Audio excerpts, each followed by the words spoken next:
I've analyzed countless Challenger Jhin replays, so you don't have to. Okay, quick ability rundown first. Jhin's passive looks rather complicated, but it is surprisingly simple to explain.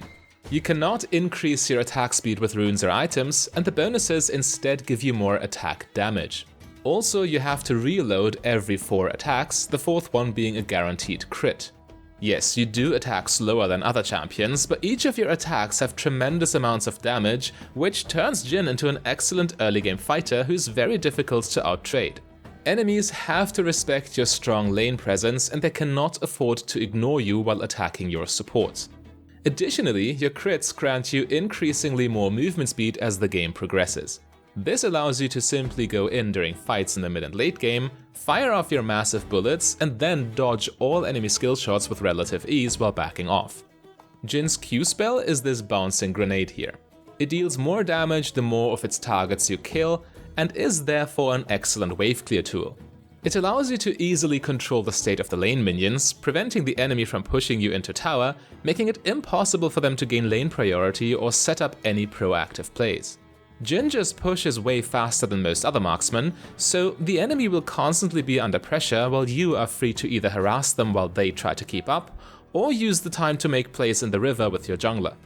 The wave clear is even more noticeable in the mid game, as Jhin can push way faster than the enemy team can react. By using your wave clear with Q, you can create fast and reliable rotations for your team, as you will always be one step ahead of the enemy. But your Q is not merely a farming tool, as it is also an excellent spell to weave in between your auto attacks. Using the downtime created by your passive's attack speed limitations is very important, but especially in combination with your 4th shot, the auto Q auto combo turns Jhin into a menacing duelist who must not be underestimated. Jhin's W is also a spell that can hit multiple minions at once, so it further increases your pushing power and consequentially the amount of pressure on the opposing bot laners. But most importantly, W is a very easy follow-up tool in fights, as it roots pre-damaged champions in place. This is not only useful for jungle ganks, but in the late game as well. Especially when your allies open the fight with their crowd control, landing W is absolutely free. After setting up a CC chain like this, the rest of the fight is a walk in the park, as you can make quick work of the stunned enemy with your massive burst damage from Jhin's passive. Jhin's E-Trap is yet another spell that can be used for wave clear. Once an enemy unit triggers the trap, it applies an AoE slow and detonates after a short duration, damaging everything in its radius. Stepping on them also unlocks your W route, so you can CC enemies even when nobody in your team actually damaged them. This way you can stop your opponents in their tracks while also spotting them from a mile away, giving Jhin crucial gank protection.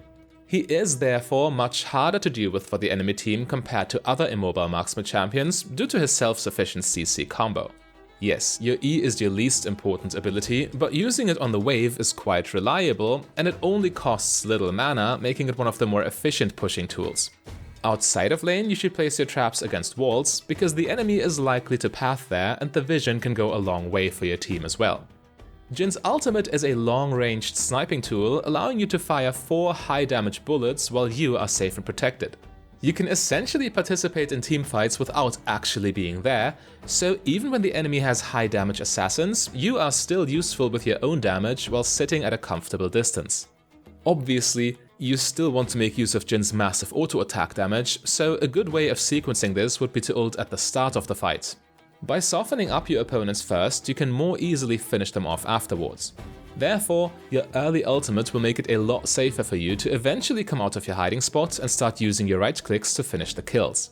However, Jhin's ultimate is easily absorbed by opposing tanks, so in these matchups you are better off doing it the other way around. You start the fight at auto attack range, and then you can use your ult to safely finish off weakened enemies, since their front line will be too low at this point to body block your bullets effectively. But the sequencing is interchangeable for the most part. As long as you use your ultimate's massive range to your advantage, you should be good to go. You, of course, put points into your ultimate whenever you can, and max Q first, W second, and E last. In lane, challenger players try to optimally use Jhin's early game burst potential. Especially against already weakened opponents, you should be looking for all-in fights, since your execute damage is most threatening in these situations. The all-in itself is also mechanically not very demanding, and the timing is quite forgiving, as weaving spells between your slow attacks is literally all Jhin needs to do for optimal DPS. And because you have so much time between your attacks, Jhin also has a very favorable matchup against champions that are skill shot based.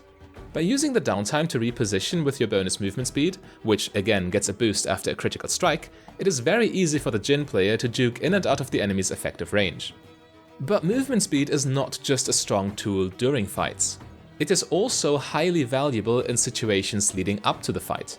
When you see that your teammates are setting up a play, Jhin can easily run the enemy down to create a situation with numbers advantage, which is always a good move. Numbers advantage is the #1 deciding factor for the outcome of any fight in League of Legends, which means the combination of long range and high movement speed is a very valuable trait to have. Jhin is just a true team player right from the start, and the more your jungler allows you to make use of Jin's unmatched playmaking potential, the better. But even when it is only you and your support, you should always look for proactive plays to leverage Jin's early power. Usually, the more people there are in an early skirmish, the more follow-up opportunities you will have, but keep in mind that in most cases, Jin's raw burst damage will be good enough. And in solo queue, you never know what you get. Sometimes the jungler ignores you and your support is perma-roaming. But it doesn't truly matter for your game plan, since your superior dueling power in 1v1 situations is still something on which you can always fall back. However, the mid-game is where Jhin truly spikes, and the main reason for this is that you now have access to the extra dash from your mythic item Galeforce. Despite his high move speed, Jhin is still immobile, but the combination of Galeforce's active and your summoner spell Flash actually makes you very hard to catch, allowing you to get out of unfavorable situations. Mid-game teamfights though are where your mythic item shows its true power. Enemies know how threatening your damage potential and utility can be, which makes you a priority target. But Galeforce's dash completely invalidates champions that rely on getting close to you, effectively turning your mythic item into a powerful baiting tool. It protects you while leaving the enemy overextended, and you simply carry the fight with damage from there, since they can no longer follow up after your disengage. Yet even when the dash is on cooldown, Galeforce still comes with a lot of hidden defensive power due to its mythic passive's movement speed bonus. Jhin can simply run away from most opponents as they are unable to keep up with him. However, it would be insufficient to just point out Galeforce's defensive capabilities, because the item is a strong offensive tool as well.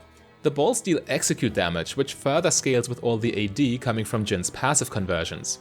Therefore, you should use it to secure kills whenever possible, so you can snowball more effectively with the extra kill gold on which you otherwise might have missed out. And if you thought that Jin's 1v1 potential was already good before, then that's true of course. But Galeforce just takes it to the next level. Even more target access and even more single target DPS. Especially squishy opponents are easy prey for you when you find them out of position. Another important aspect of any AD carry's mid-game is keeping your CS as high as possible. However, Jhin can pretty much do it all. He can stand his ground in the mid lane against pushing enemies with his superior wave clear, and he also has better rotations than most other marksmen. You can quickly move to side lanes with your superior movement speed and push the minions past the river to put pressure on the enemy towers before regrouping with your team. These push past river roam strategies are an essential part of an AD carry's game plan, and a marksman's success as a champion is directly tied to how well they can handle this task. And once the side lanes are taken care of, you can start safely creating pressure while moving with your team. Between your Galeforce, your Flash, and the protection from your allies, Jin's sieging is rather strong, either forcing the enemy into an unfavorable teamfight or getting free damage on their towers. However, there are some things to keep in mind when teamfighting with Jhin. As I've already suggested, it is important that you rely more on your auto attacks and on your superior movement speed when you have to deal with opposing tanks. Again, your ultimate is quite weak against tanky targets, but for your auto attacks, that doesn't matter as much. You can just run circles around them, whereas they cannot even touch you, and then you can take care of the enemy backline afterwards. In general, it will be safer to rely on your mobility while teamfighting, since this way you are more flexible and can react to the opponent's plays on the fly. Your damage is still excellent of course because of all your crit items, and crit being one of the strongest scaling stats in the game. But when you don't have to deal with enemy tanks who can soak up your damage, your ultimate is an amazing pressure tool in fights. It essentially forces the enemy into a lose-lose situation when used at the correct distance, and after punishing their panic reaction accordingly, your auto attack damage will be more than enough to carry the rest of the fight with numbers advantage. However, I want you to know one last thing. Everything I said in this video is actually 100% true. This is exactly how Challenger players play this champion, and all the clips shown are in fact from Challenger ranked games.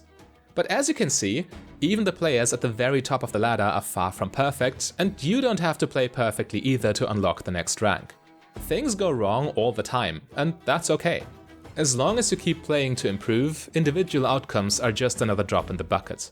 It's the big picture that matters, and you will always climb as long as you make fewer mistakes than your average opponent.